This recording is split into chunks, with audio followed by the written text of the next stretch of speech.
ready, get ready.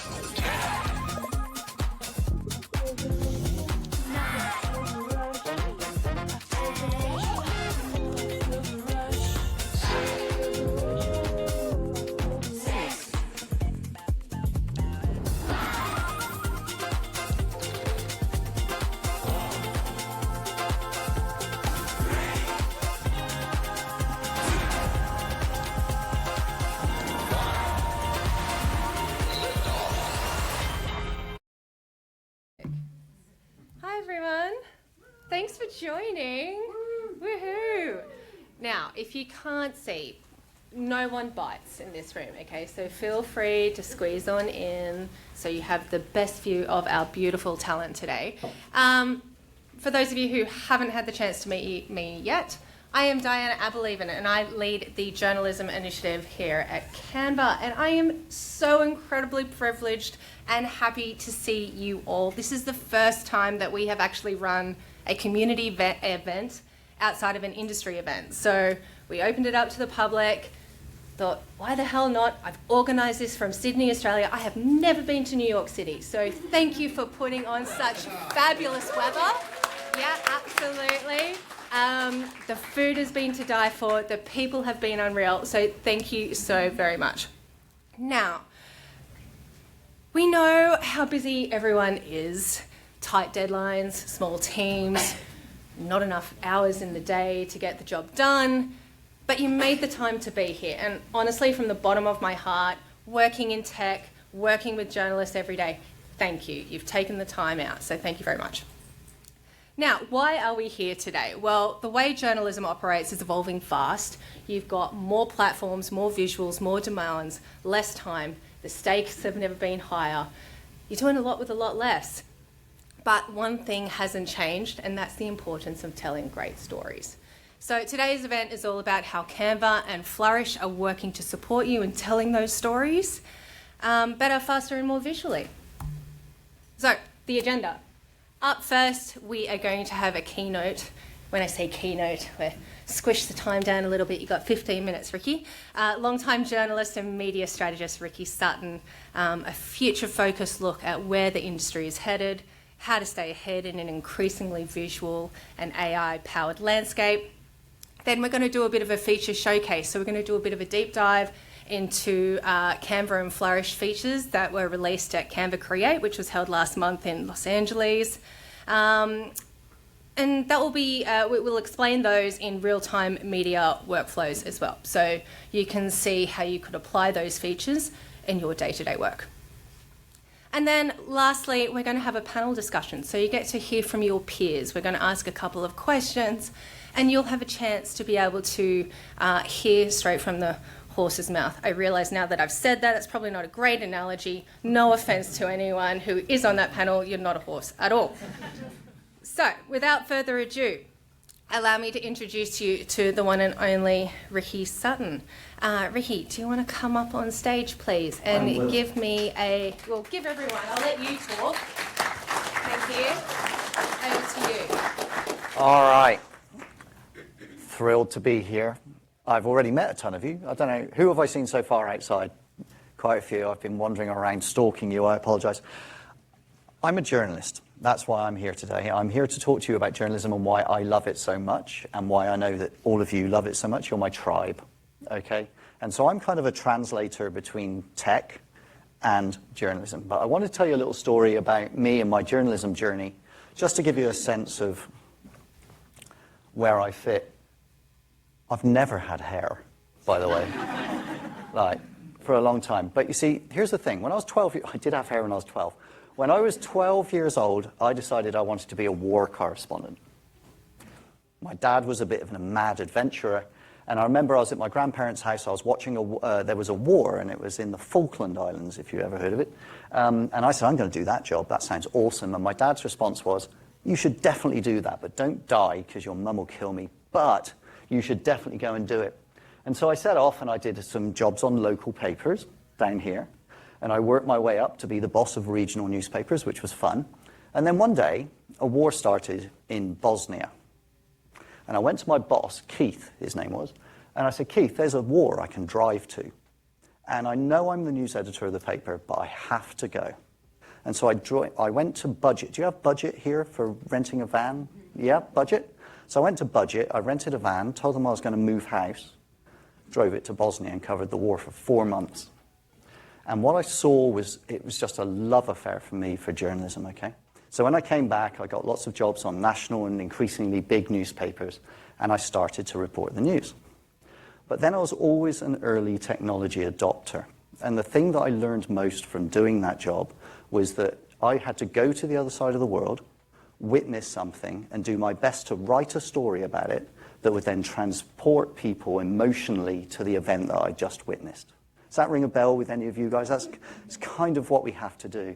But now we have new tools. We have new, incredible creative tools that enable us to tell those stories and the complexities of all of the things that we do in a much, much better way. And you're going to see a ton of them today. And I've just come from London, where I've had the good fortune to be shown all the coolest new tools. I got a sneak peek. You guys are going to get to see a ton of them today. So when I think about journalism today, and I'm thinking about the 5 things that I'm really focused on, and what I think you're probably focused on, is that there's more and more and more, and by the way, please, just give me some feedback or agree. And if I'm totally wrong, tell me, but there's more and more and more competition for our time. Do we agree? Yes. Sold.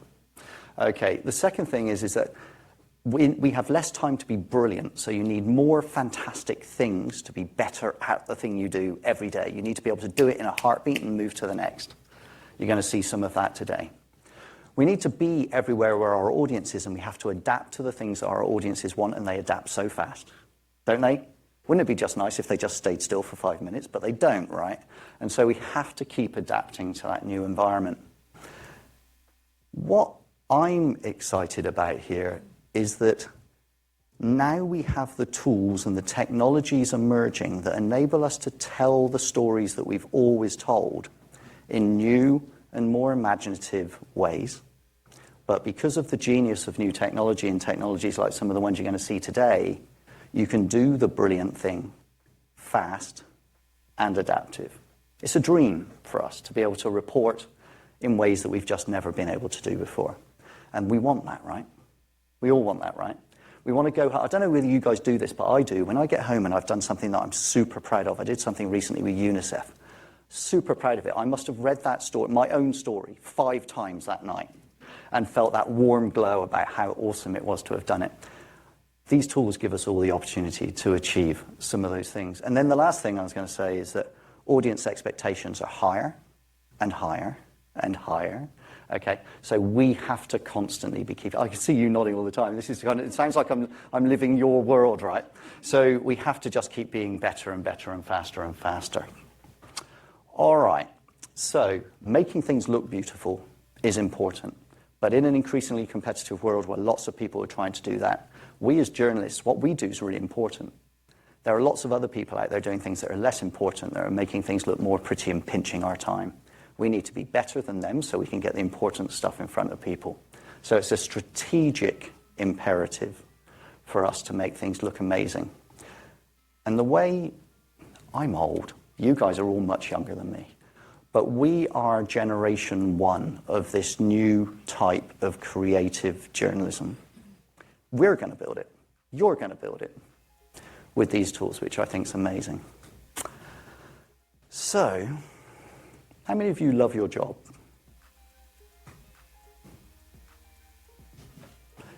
Anybody who's got their boss here, your hand went up first, right? But that moment when you do that thing that you know wows and awes your audience and your colleagues and everybody around you and yourself, those are the moments when you take that story that you want to tell and you go, there it is, this is the best I've ever done it. I think you're going to see, honestly, like I said, I've just seen some of this stuff. I don't work for Canva, by the way, but I do get to see and play with some of their toys early. And some of the stuff they've got, it just I left there. Let me put it to you like this. How many of you use Canva every day already? Right. And so how much time do you spend on Canva when you probably could have put Canva down, but you're still going because there's another cool thing you just want to go and play with, and you just end up going around in circles, right? That's the stuff. This stuff you're going to see today is pretty special from this guy. All right. So,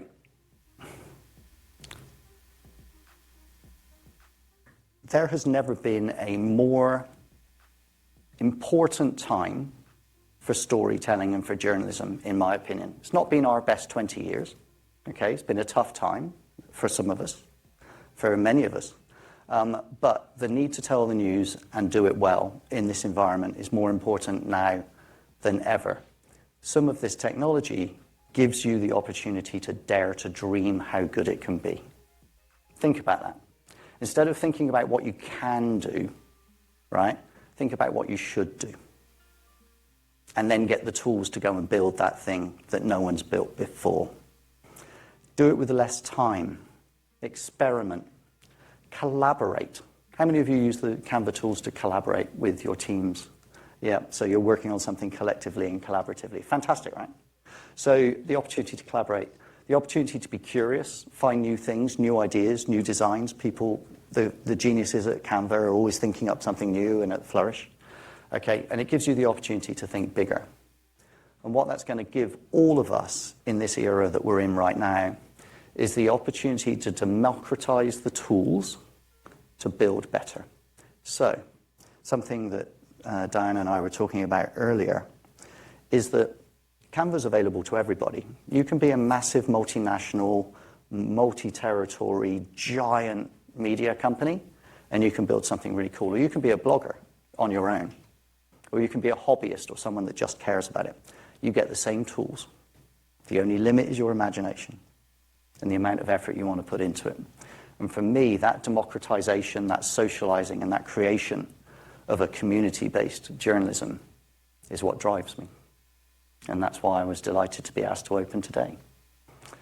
So that's me. Thank you so much for having me. I love it. I hope some of that has echoed and with some of you, and you appreciate it. Thanks for nodding all the time. That was awesome. Love the positive feedback. Absolutely brilliant. And so that's me. So, well, thank you. So now I'm going to get out of the way because the cool stuff is about to happen. So please, here we go. I'm going to get out of the way. See you later. Thank you, Ricky, for that brilliant content setting.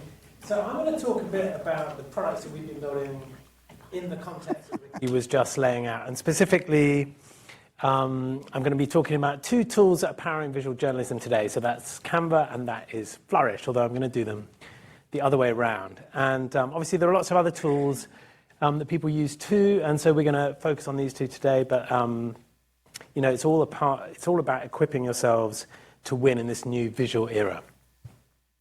So just to give a bit of background on myself, I actually started out doing data storytelling in print. I started out as an editor and as an author, and we found ourselves telling data stories in these kind of contexts. That's actually a book fold-out cover. And that led me into journalism, and I ended up at The Guardian, where I was working on the environment desk, and we were trying to move beyond just breaking news and into more contextual content, giving people the information they needed to understand the story. And so lots of graphics, but still they were kind of JPEGs, really, at the top of articles.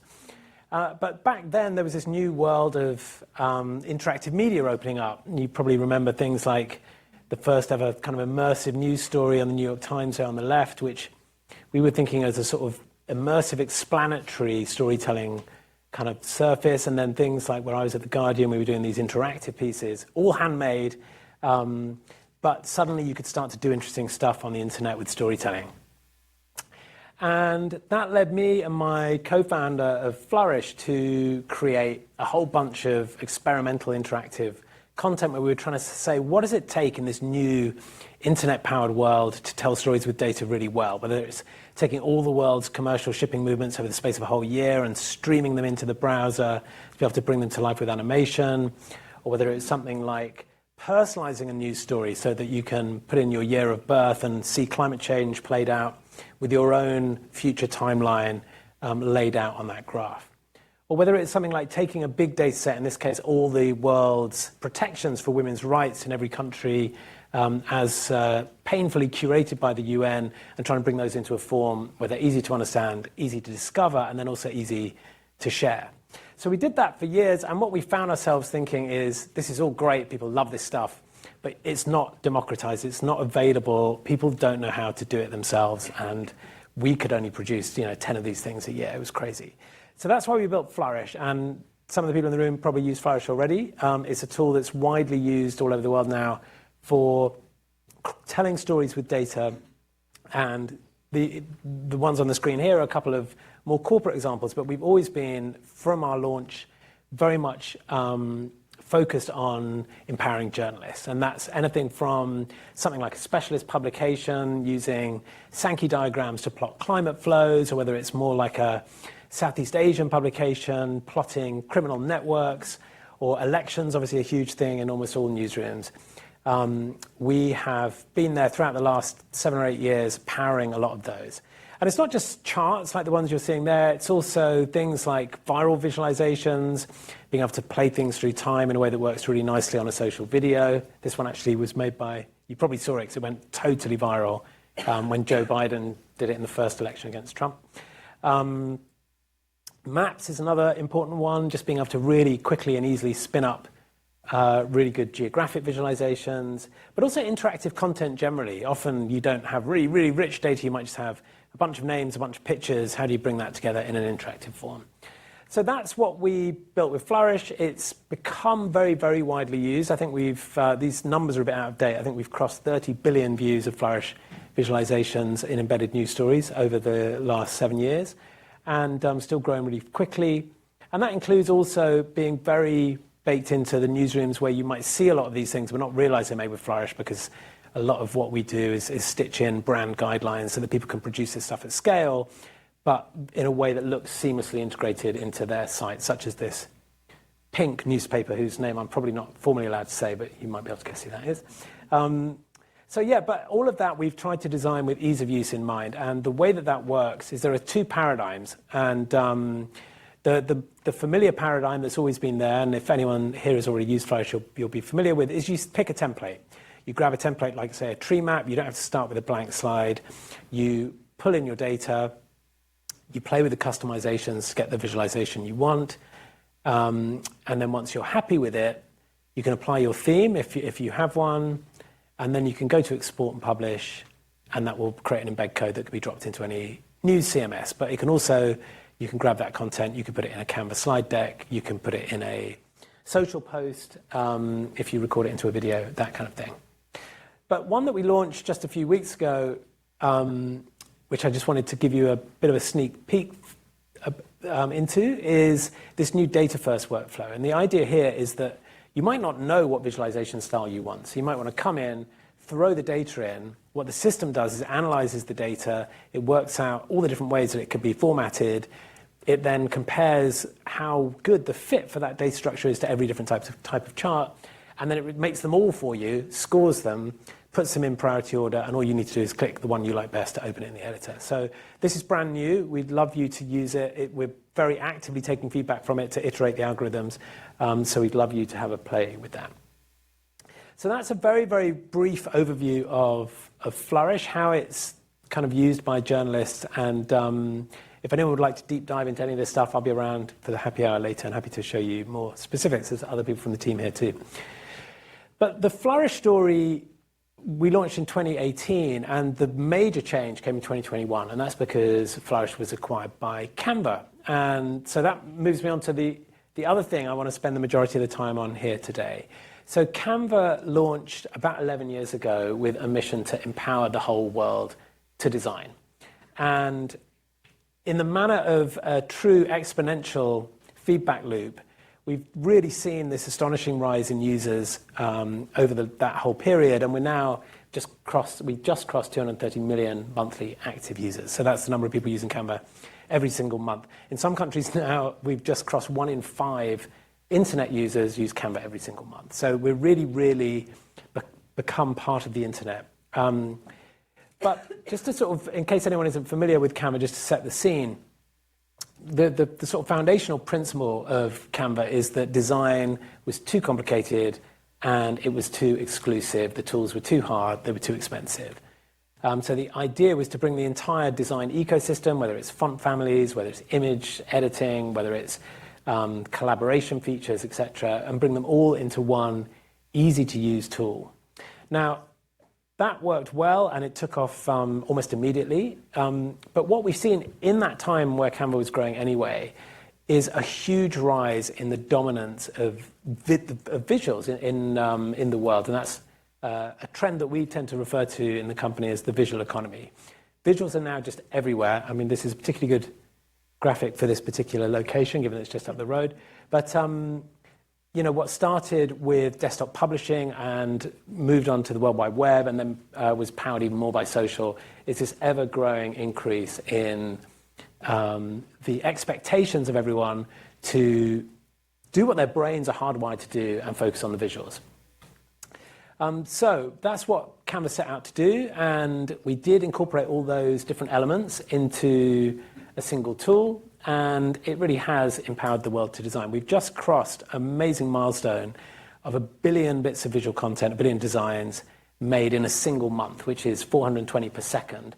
Now, I'm a visualization person, so I thought that stat was a bit hard to take in. So we made a Flourish visualization of Canva usage. I know this is all a bit meta, but I just want to show you this because I think it's kind of mind-blowing. So this is a real-time playback of Canva usage. So these aren't just people using Canva. These are people hitting export or publish and actually bringing a design out, for example, to share it with a colleague or to download it as a file or to do whatever they were going to do with it at the end of their design process.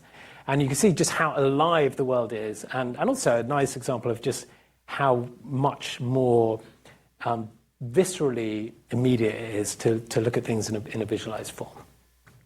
So anyway, so Canva started out being used by all different types of users, and it still very much is, from major corporates to education use cases. But increasingly, we are also powering most of the world's media organizations. There's a bit of a running banner of examples at the top, but hopefully most of the people in this room will have had some experience using Canva already. Now, if you have, then you'll know that these are some of the common use cases that you'll be familiar with. Social media, absolutely huge part of what newsrooms use Canva for. Videos for social and for web use, but also graphics, photo editing, internal documents and presentations, making whiteboards to brainstorm stories and collaborative ideas and partnerships. So these are all the things that are kind of familiar in the newsroom. But what I wanted to spend some time on today was just taking you through some of the new things we've launched. Last month in LA, we had, as Di mentioned, Canva Create. And we generally always say that our Canva Create is our biggest product launch ever. And that's because it actually is. We keep just ramping up the company and doing more and more each time. And so I just want to talk you through a few of the things we launched, which hopefully will inspire you to find ways to get real value from the product, which is all we ever really hope to achieve.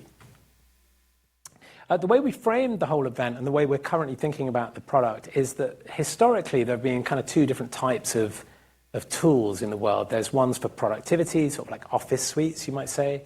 And then there's tools for creativity, things that are more like image editing tools and those kind of things. Now at Canva, actually, we've always seen ourselves being at the intersection of those two things. And as more and more people realize the importance of creativity in outputs, whether that's journalistic or just office internal documents, we really now are doubling down on that combined use case and focusing on that area of overlap in the middle. So we bucketed these launches into 3 different areas, and I'll just quickly talk you through them. So the first one is a thing which really tries to shift the paradigm from the world in which we all started using computers, which were dominated by file formats. You might think of, all those little file extensions, .doc, .xl, you can't even remember what they're all called. And what those file formats do is they tell you what type of document it is, and what that means is what application you can use to open and edit that file. Now, we think that whole paradigm is really just broken and old, because what it reinforces the idea that you should be using different tools for different things. And that actually introduces friction, it introduces lack of compatibility, it's a blocker to collaboration, it's a blocker to speed. So what we wanted to do was change that paradigm. So what we did is, this is for people who've already used Canva, you'll be familiar with this multi-page design format. This is what you'd be used to for seeing in a presentation, for example, with different pages. But what we've done is we've changed it so that a page can be any format. So the example here, you can see you're starting with a presentation cover page. That's going into actually a document that's a bit more of a deep dive. That's going into some data. I'll come onto that in a minute. And then even onto a whiteboard. So if you think of that in the journalistic context, it might be that there's a team working on a new investigation. You want to start with a whiteboard and capture those ideas, not just on a notebook, but in a form you can come back to, or you can use AI to organize all the ideas into a document. But then you don't want to put the document in some other folder in some other place. You might just want to add it as an additional page right in the same design. And then you might start thinking, okay, well, what kind of social assets could we produce? And again, rather than having those in some other application or some other folder, you can actually just drop them into a single design. So we're really trying to move beyond the concept of files and into the concept of projects, which I think is actually how a lot of journalism works behind the scenes. So hopefully you can find real value in this. The next group of launches that we put out, we termed Design with Data. And this is reflecting the fact that increasingly pretty well everything we do with software has a data component, whether it's kind of visualizing data with charts or making a report that's kind of capturing insights from data, whether it's dashboards, infographics, and so on. And that's a thing that we hadn't really had in the Canva Visual Suite so far. We had charts, which are great, and we've been improving those over the years anyway, but we didn't really have data in the true sense. And that's why we launched Canva Sheets. So Canva Sheets is seamlessly integrated into Visual Suite. You actually just saw an example where a sheet can just be a page in another design, so moving beyond that paradigm where everything's separate. But it's also just not your typical spreadsheet. It is designed for the visual economy with visual use cases in mind. So a couple of examples of that, you can just see how collaborative it is and how easy to use it is. It's approachable. We've stripped back a lot of the traditional overkill toolbars that you get in tools like Excel to make it much more easy to approach. But also, you can see how much more visual it is. You can drag images, you can drag Canva designs into cells and suddenly start organizing your work in this structured visual way.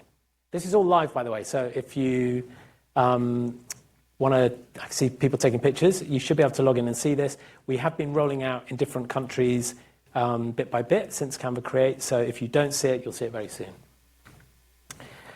Once you've got your data in a Canva sheet, what can you do with it? So one of the things we wanted to do, given that we deliberately made this product as a sheet designed from scratch, like properly from scratch in the AI era, was to make sure that the AI features didn't feel like something that we'd bolted on the side, but they were really built in from the beginning. So you can select a bunch of cells and you can hit this actions button. You can hit what we're calling magic insights. You can either just let it work out what's interesting, or you can prompt it to focus on a particular area. And what we did with this feature, we wanted to make sure that there was no risk of hallucination. So rather than just ask a large language model, hey, here's some data, what's interesting? Instead, what we did is we said, hey, large language model, give me a formula or a chart that is actually based on this data, which is kind of credible because it's actually linked back to the cells. So you can see when we give an insight, we actually also give a formula that you can copy and drop straight in to the page to use it, but it also explains where that insight came from, so it's not a black box. Speaking of formulas, we spoke to users, and I'm sure lots of people use spreadsheets in their day-to-day work here, and you probably all would agree with the idea that formula language is horrible. It's really hard to remember, and no one can remember how to do a VLOOKUP, and it's all quite painful. So what we did is we rethought the way formulas work so that you can click a button and you can just describe the formula you want. It will then show you it. You can even click a button to have it described to you to make sure it's understood what you're saying in the right way. And this really speeds up not only day-to-day workflows, but it also opens up the potential for you to do more powerful things that you would normally dare. This extends through to charts. Obviously, Flourish is our flagship data visualization product for journalism. So That's still the one that you'll probably want to use in your CMS.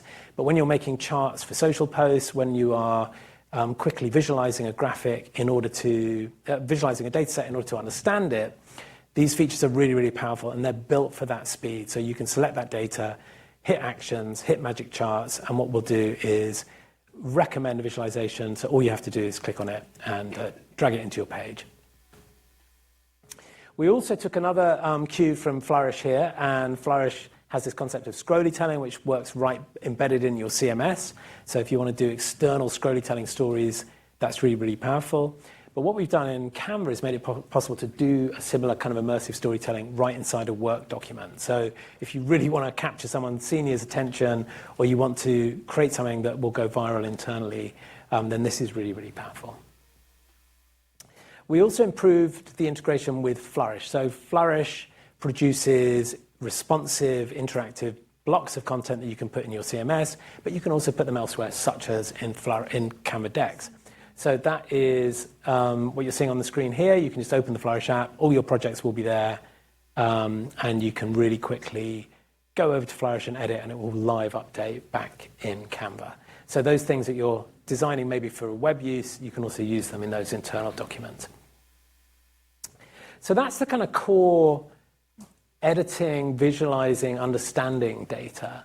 But the other thing that we wanted to do at the top level with Canva Sheets was use it as a workflow tool. And about a year and a half ago, we released a whole suite of features called Magic Studio. That was when we first introduced a really large suite of AI features into Canva. We've actually just crossed 16 billion uses of those AI features.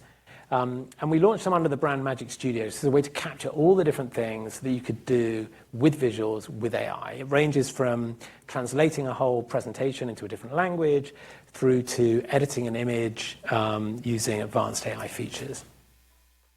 So what this is about, this set of features I'm about to show you, is using those AI features at scale, being able to do things rather than in a single design, being able to do them in a scaled way using the Canva Sheets as the interface for that scaling. So I'll just show you a few examples of this. Magic Write, you can see here, you'll probably be familiar with. That's our AI-powered text generation tool, which connects to your brand kit, so you can have your tone of voice and everything. It's really quite sophisticated. And now you can do that by populating cells. So for example, if you've got a whole bunch of social posts that you're making and you want to just quickly generate some suitable copy, obviously you can edit it, so these are just starting points, but you can actually, it's surprisingly powerful once you've got the prompts as sophisticated as you want them. But then there's also translation. Once you've done that in one language, we're all kind of publishing to all sorts of different audiences and sometimes in different languages. So again, being able to select some content in a Canva sheet, you can choose what language you want to translate into, you can choose the tone of voice, you can choose whether it replaces the text or adds it as an extra column, and you can see these things that used to take ages are suddenly reduced down to a quick matter of seconds. Background Remover is an example of an image editing feature. We acquired RemoveBG, Kaleido, the world's best background removal tool, back in 2021. And again, you've been able to do that in Canva for a while on a single image. What you can now do is just drag images into a sheet and just edit them all in one go. Magic Studio at scale, as you can see, has lots of different bits to it. But where it becomes really, really powerful is when the thing that's being generated is not just an image or a piece of text, but it's a whole design. And so this is the one that is kind of mind-blowing to anyone who spends a large part of their day generating lots of different outputs, whether they're social posts or whether they're documents or whatever else. So what it allows you to do is basically convert data into designs by taking cells from the data and injecting it into a template. So you could suddenly produce all sorts of social outputs. For example, here's a nice example with Magic Resize, where you could quickly convert all of those designs into all of those different formats. And you can see that, this is saving hours and hours of time. And as we were hearing before, in a world where we're all expected to produce more in less time with no additional resources, then this is really, really powerful. So that's design with data. And then the last one I want to talk you through is some new AI features. Now, our mission has always been to empower the world to design, as I said at the beginning. And so when we think about AI, that's the context in which we see it. We don't see it as a thing to do for its own sake. We don't see it as a separate thing from the mission. We see it as just another piece of technology that we can use to accelerate what we were already doing. And so, this has been a thing that we've been doing for several years. But, we took a step back about a year ago, and we're thinking, what can we do to make AI even more accessible and intuitive for our users? So a couple of different launches that we bundled under this banner. They boil down to design and code. So I'm going to focus on design first. And this is a suite of features we called Canva AI. And the way we were thinking about it is that Canva AI should be like an all-in-one creative partner, helping you ideate, helping you refine ideas, and helping you create and get things done, all without having to change the tools that you're familiar with. So I'll just show you a couple of examples of that. This is the idea that you're just starting from scratch. Maybe you've got an image you want to throw into the mix. Maybe you've got a particular output that you have in mind. And you can see how quick and easy it is to go from that input to that output. And then even without going fully into the editor, make those fine-tuned tweaks to get you quite close to where you want to go. And then you can open in the editor properly in order to collaborate, in order to export, or in order to edit further. That might also involve focusing less on a whole design and more on a particular image. This is a really nice example where you might start with an image of, say, a piece of furniture. Let's say this is about a new furniture brand. And then you can use the AI to take that design and just move it into new directions, whether that's changing the colors, whether it's changing the background, whether it's making it a bit more poppy on social. And again, you can see just how intuitive and how powerful that is. And that's what we're always aiming for. Real power, incredibly easy to use. And just one more use case for the same entry point is drafting a doc. So, very often, in journalism, like every other profession, there's often that idea that you just got to summarize what you're trying to do in order to capture it as an idea and, convince a stakeholder to come with you on this journey or whatever. So you can now do that just simply with a prompt. It can start off your design for you, and what will come out is not just a block of text, but it's something a bit visually appealing, which is much more likely to create the traction you need to get the buy-in internally. So those are all the ways that we have started adding more and more value with AI on top of the features that already exist in Canva. But then there was one last one, which is genuinely a bit new, which we released under the name Canva Code. And the fundamental thinking here is that people were using AI in Canva to generate text, to generate images, maybe to generate icons and logos and things like that, elements. But they were visual elements. They weren't interactive elements. And as we saw on the Flourish side, more and more, the more interactive you can make things, the more engaging and rich they can be. So Canva Code sets out to democratize that interactive layer inside visual journalism. And you can pretty well say whatever you can imagine, and you will find that it just automatically is generated in the space of maybe 30 seconds. You can then make some tweaks. It's got the context of your brand. So this example here is saying, make me a kind of calculator customizer tool. And it fully works. So the thing that will come out the other side is the sort of thing that you might previously have briefed a whole product team to make over the space of several months. And now you can describe it and it will just come out. And crucially, because it's in Canva, you can then put that into a visual output and use it elsewhere. I'm just going to show you another example, which maybe is a bit more directly journalistic. Let's say that you're, in this case, trying to make an interactive map based on some points that are being written about in a particular city. And so you can see that whole map on the right has been generated with Canva Code. That's then been dropped into this page, which has all the other visual elements to bring that to life. And again, this is the kind of thing which only about a year ago you might have thought of as a multi-month project, and now this is a multi-minute project. So really, really powerful. And I'm going to show you, because I think we're going to set up the panel in a moment.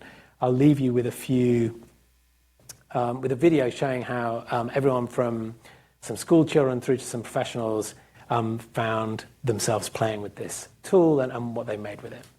But just one thing I wanted to leave you with before I wrap up is that we're also constantly adding, in addition to these sort of mega features, we're constantly adding new integrations.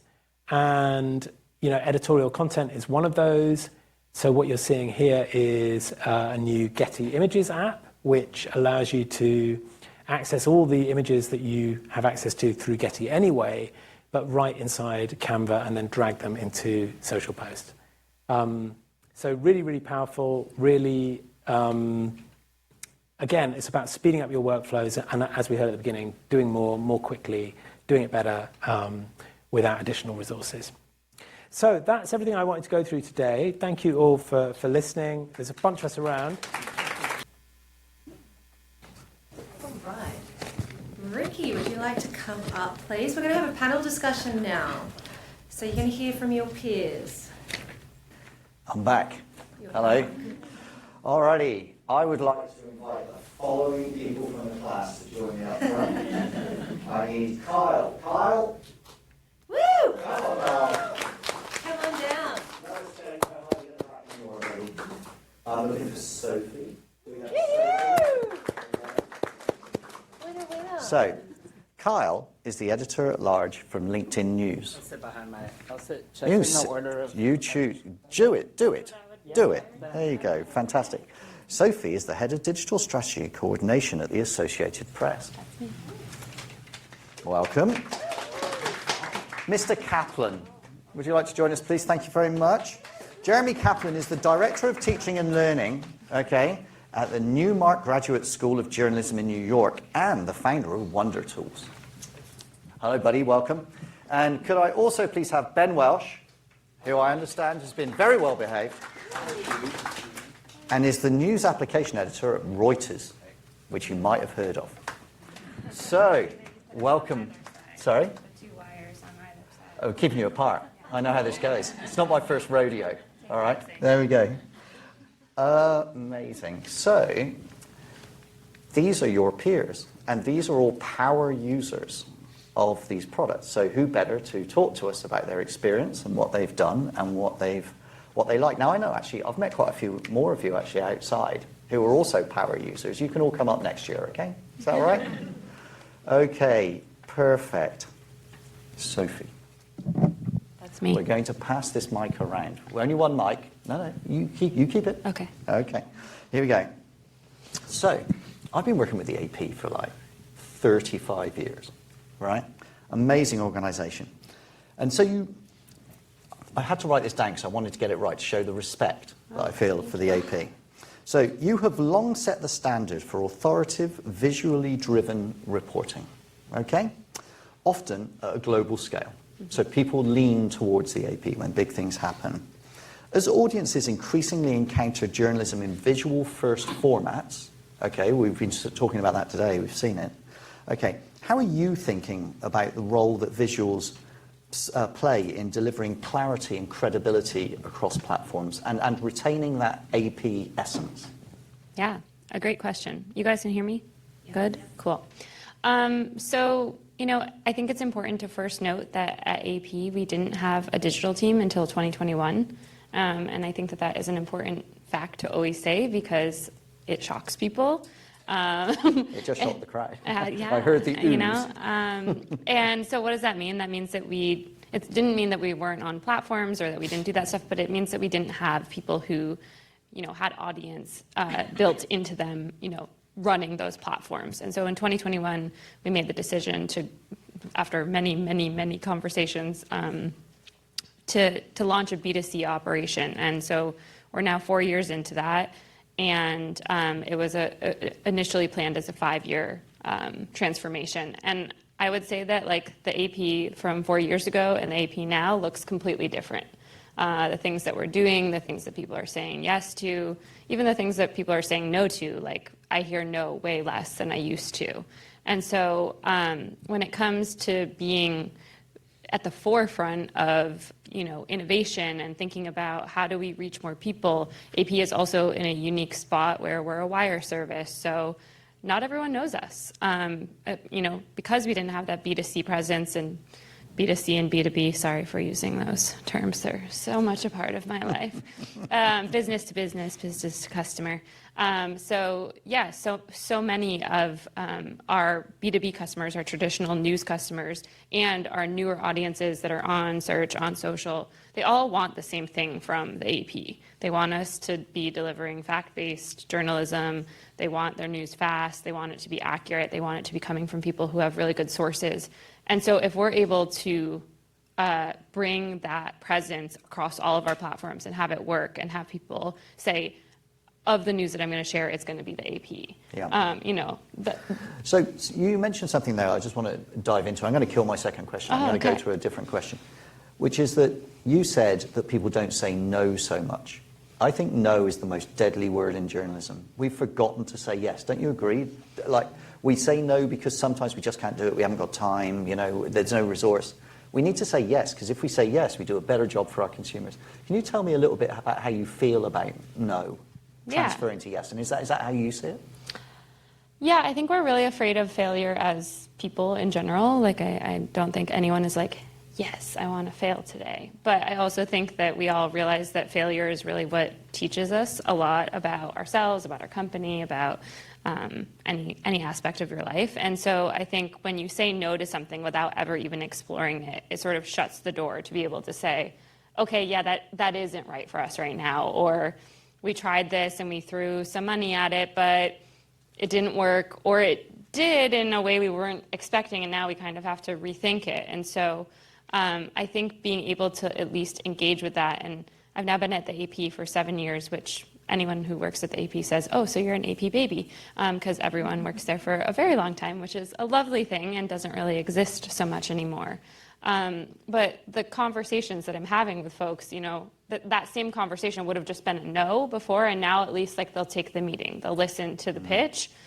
And does that always mean that we do that thing? No, definitely not. But it does mean that we are trying, and then we're in spaces like this. I love that. So no has to be the antithesis of creative, don't you think? Yeah. Right? So like saying yes has to be a better starting point. Carl, I'm going to move to you. What a cool gig you've got. It's pretty cool. Right? I'm not going to lie. It's a very weird story how I got here, but I'm very happy to be here. I'm not surprised, mate. Great job. So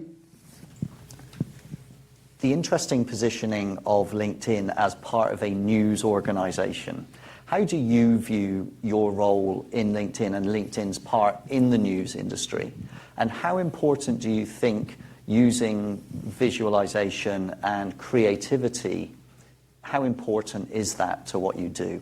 When I looked at this question, I was very overwhelmed. Let me just step back 2 seconds. So for context, I run design for the news team. We call ourselves internally the editorial team at LinkedIn, but to members, our B2C experience is LinkedIn News. I oversee all the graphic designs and visuals that we produce on the editorial team.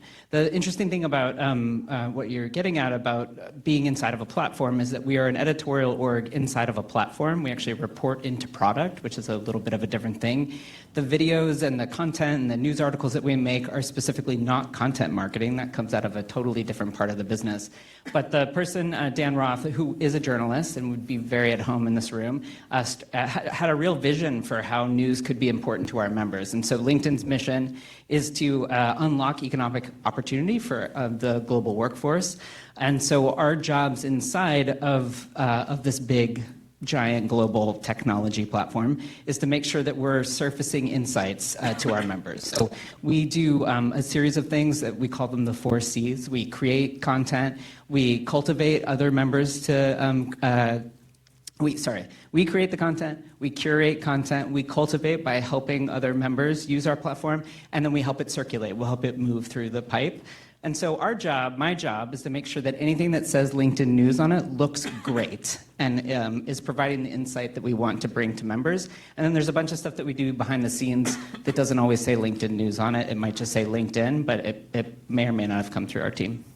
Carl, I love that. And you mentioned there it has to look good, right? Yeah, it has to look good. Competitive environment, right? It is. Well, yeah, so that's the other interesting thing about being a news org inside of a platform is that I have no advantages. You would think, and I thought when I got there a year ago, like, certainly, like, my content can get out there and get farther. It does not. I'm up against every single one of you every day to get our content in the feed. It's both depressing and an opportunity for everyone. So you're welcome. Net neutrality, sort of. But the up and the down of that is like I look at something like Snowfall or what Duncan was showing that led to Flourish, and I get so envious of the New York Times. I'm like, they have people who are just going to make stuff just for their news, and I'm publishing content the same way any one of you could publish on platform. And where does Canva and Flourish fit in your work? Oh my God, every day. So we were already Canva users before I got there a year ago, but we have supercharged our usage. I'll give you two quick examples. We use Canva pretty extensively to scale our editorial programming. So we just did something called Top Companies, which is one of our big editorial moments of the year. We honor 600 companies globally in 22 countries, I think, and we publish in 14 different languages. So all of our graphics that say you're a LinkedIn top company that then any of these 600 honorees can use across the world all flows through Canva. So I use Canva. Our design team makes all the designs, and then we publish brand templates that then empower our non-design partners inside the newsroom to publish. And then we partner and we send all of our graphics to our partner members, people like you, also through Canva. That's on the Canva side. And then we are also very happy Flourish users. When I got to LinkedIn a year ago, all of our data viz was done in Photoshop. Not the best way. Yeah, thank you. Thank you. That's the reaction I needed. I opened them up, and with all due respect to my colleagues, I was like, wow, we look like an insurance company. Like, it just was, no offense to the insurance company. The insurance companies look better. We were doing, like, bespoke, insane graphic design in Photoshop. It's nutty. So Flourish has really unlocked, like, an incredible leap for DataViz for us. And I'm really excited about where we're headed. The new tooling that Flourish has, some stuff that we're doing behind the scenes. I've got an editorial package coming out in July where we're going to start to do charts that in the feed. So like I said, we're competing against everybody in the feed. We have a design that we're testing out that's going to look like it's a static chart, and then you press play and it starts to animate. And I know other platforms have this already, but it's a really big deal for us. So that's thanks to Flourish. Amazing. Thank you. Thank you very much. Thank you. I'm going to come to you next. Ben. Hello. How are you? Excellent. I'm very pleased to hear it. Is it beautiful in New York, huh? It is, and we're getting some energy in the room. Come on, all right. Good.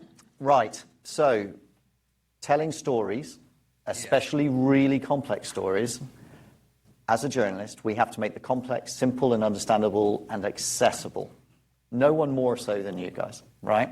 So how do you see these kinds of tools and innovations assisting you to make the mind-blowingly difficult immediately understandable? Well, I think having really sensible, simple defaults, you know what I mean, that just put some guardrails up and help people find their way to making better decisions. That involves, taking away some tools. There's limits that are part of that as well. And I think that, Flourish is a great example of that, where you both feel a lot of freedom to work within the tool, but it also has some requirements and fences up to prevent you from getting a little too crazy. So I think there's, on the creation end, I think those design elements are really important and impactful. But then there's also on the publishing end too, just the fact that it comes out already responsive for the web and ready to work on mobile phones, which I think is a really important transition we've seen in data visualization over the last 15 years, where a lot of the intricate custom work of the previous era had to adapt to phones. And I think that these tools just do it for you. You kind of get that out of the box, and I think that that's great for the creators, it's great for the publisher, but it's also really great for the reader. And how is it for the journalists in your organization, right? So I think you're second only to AFP or something for the number of journalists. 2,600 Reuters journalists around the world. Woo! Yeah. Let's have it. I love it. Journalists being employed. Imagine that. And so do they enjoy this creativity? Are you seeing that there's a changing attitude amongst them? Is it generational or is it just opportunities? I don't know. I mean, I don't think it's generational, no. I think that anyone who is kind of open-minded and creative and curious, they can be of all ages, and I see it of all ages in the newsroom. At Reuters, I'm going to say a word I probably shouldn't. We use Data Wrapper, a competitor to Flourish, but I think they're both incredible and excellent products. And what I've seen with that at our organization is it really has unlocked, like you guys have been saying, this kind of democracy of chart making where just more and more people have had access. And yeah, some of them need a little more help than others to get it to where we want to publish it and more oversight. But then, 1 out of 5 or 10 people will become kind of a chart-making star. And I've seen people like that who you wouldn't bet looking at the picture on their driver's license. I love it. Thank you. Thank you very much. Could you pass the mic, please, We have something in common, sir, you and I. What's that? We are both Substack royalty. True. Oh, Substack royalty. Welcome.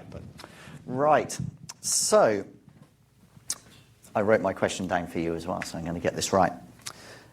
You explore an incredible range of digital tools for journalists in your Wonder Tools on Substack and in your teaching, okay? Helping journalists apply innovation to their craft. Okay, that's my question. So, in your view, how can journalists strike the right balance between embracing new tools without losing sight of the foundational storytelling, which is their role? How can they do both? So first of all, I kind of wear 2 hats, as you mentioned, right? One is as a teacher. I teach at CUNY. Very proud to be at the City University of New York, the Graduate School of Journalism. We're actually aiming to make journalism education free, which is really exciting.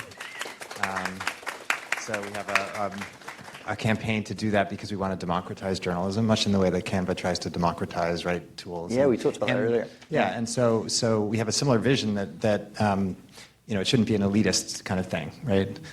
Journalism schools typically, historically, many people probably know, have been relatively expensive. And so I'm proud to be at a place where we're trying to make it available to people. And one of the things I think is really important is that we both adopt the new era tools and technologies, right? The kinds of tools we've been talking about today and seeing today, as well as adhere to the eternal verities of journalism, right? Which have to do with ethics and independence and thorough reporting, detailed accountability reporting, and all those kinds of things. So at the school, we're very much trying to marry those 2 things. Because the school was born in 2006, which is really very new for a graduate school of journalism, we're able to see this whole era, right, emerge from mobile phones emerging in 2007, right, mobile phones, smartphones of the kind we use today, social media emerging in that era, all sorts of new kinds of digital media and tools, in that period, and then, of course, AI in the most recent period. So we're trying to essentially adopt those things and explore those things and help train journalists, right, the next generation of journalists, which we sorely need today, right, as we can all see, looking around at the political sphere and the social sphere, et cetera. We want to train journalists to use all those things, right, to hold the power accountable, right, but also we want to ensure that they still adhere to the traditions, the great traditions of journalism. So that's really our balancing act. And the exciting thing is that we don't have to spend as much technical time on figuring out how to do typesetting, right? Or how to do very menial tasks of physical layout of paper pages, right? Now, those things had their place historically, and they're very valuable, and they're in one period of time were really useful skills. But these days, we can focus more on the actual story, on the questions we need to ask people, on the issues we need to address, the people we need to cover, the communities we need to serve. And so that actually empowers us to the tools, in other words. Yeah. And the ways in which the tools give us a shortcut, right, to get to the actual meat of the matter, right, which is the story, which is the accountability, which is the clarity, which is the authenticity that we need to deliver to our communities that we're serving. Well, first of all, thank you for your work. Thank you for giving the opportunity. Thank you for helping the industry. So for me, I heard the audience respond. Not from me personally, thank you for that. So I've got a question for you that's not on this list. I'm going to put that list down. Sure. One of the things I found really interesting in that era you're talking about is a transition from the era of mass media to masses of media. right? But you want to retain the quality in this masses of media future. You want innovation is going to exist in a million people trying a million things a million times, right? That's where it's going to happen. But we have to retain the through line of being right, accurate, authentic, yeah? How much of your day is spent worrying about that? And how do you see visual journalism being a part of that narrative? Yeah. So first of all, I think it's much more valuable to be the only than to try to be the first or to be the best. There's just too many people doing too many different things. And it's hard to be the best at something. It's subjective. And it's also hard to be the first because there are lots of people doing things. But you can kind of be the only person doing something you're really eager to do. I'm just a geek about tools. I like different kinds of tools. I like using them, figuring out how they can be useful, how to explain them to other people. So that can be my thing, right, with Wonder Tools. And it may not be the best thing, it may not be the first thing, but it's like my specific thing. And I also think when it comes to tools, it's great to have tools that sort of have a low floor, they're really easy to use, but a high ceiling, meaning you can do like amazing things. We saw some of that here. And there are many other tools that do that. Like we're in a renaissance period in terms of what we can actually do. It's really incredible. I mean, Canva is a good example. There are many, many other examples that I see every day of these tools that journalists like a decade ago or 2 decades ago would kill to have, right? Literally spending weeks doing certain kinds of things that we can do just instantaneously. And again, Cropping heads. it can, the value of that. Crop the heads. Yeah. You know what I'm talking about.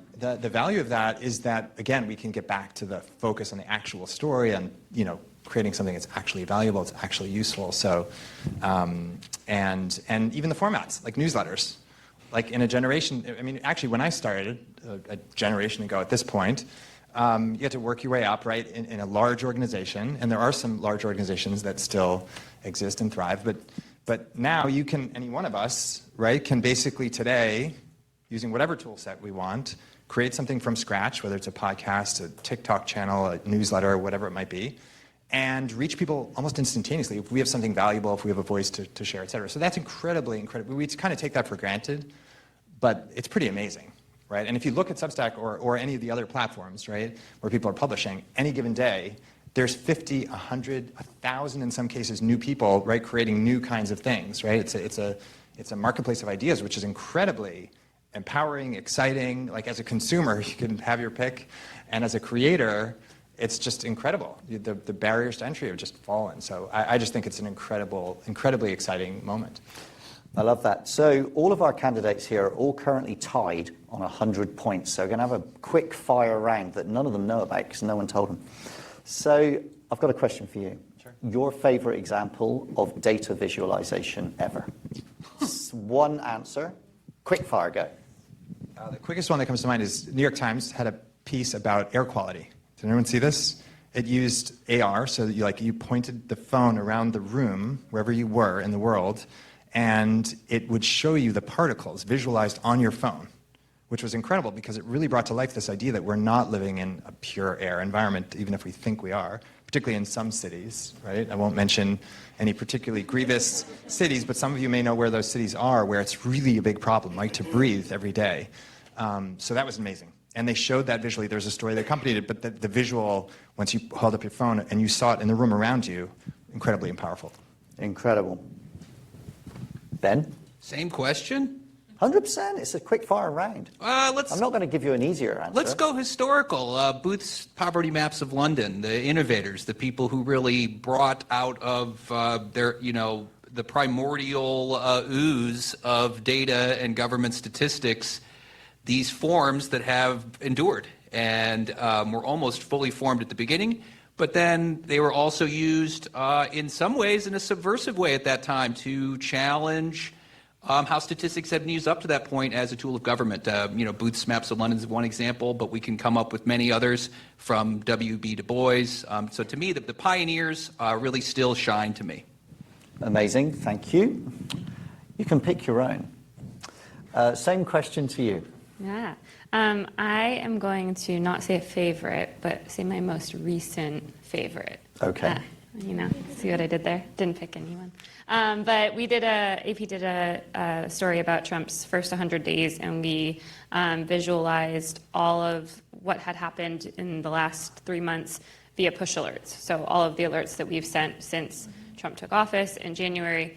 And we also paired that work, which involved several folks who are, you know, very immersed in interactive storytelling, with an illustrator. So it was like, I don't want to use the word cartoon because it certainly wasn't like a fun topic, but I feel like it made it easier to engage because it was like, oh, okay, here's this like drawing of, you know, the two people I'm hearing about. And instead of that being a photo or whatever, it was unique and different.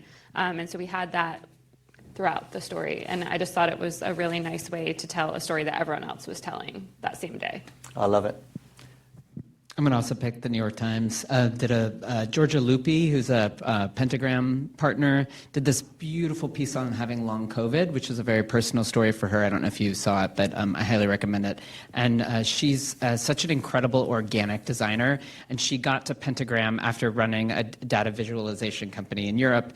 And it involves, her representations of data are always really symbolic and painterly. And I think it's a nice reminder that data viz doesn't have to be hard-edged. It can be soft and beautiful and organic. Thank you very much. So, Duncan, I'm going to throw you in here. When you hear these stories, do you not just get that tingle that you just wish you still had your fingers on the tools on the front end? I do a bit, but then occasionally I get to still do this stuff. It's generally only when I'm on a long-haul flight and no one can contact me. But yeah, no, it's exciting. And I love all those examples, actually, so good choices. Wonderful. Thank you very much indeed for our panel. Thank you very much for all of you turning up. We hope you've had a nice time.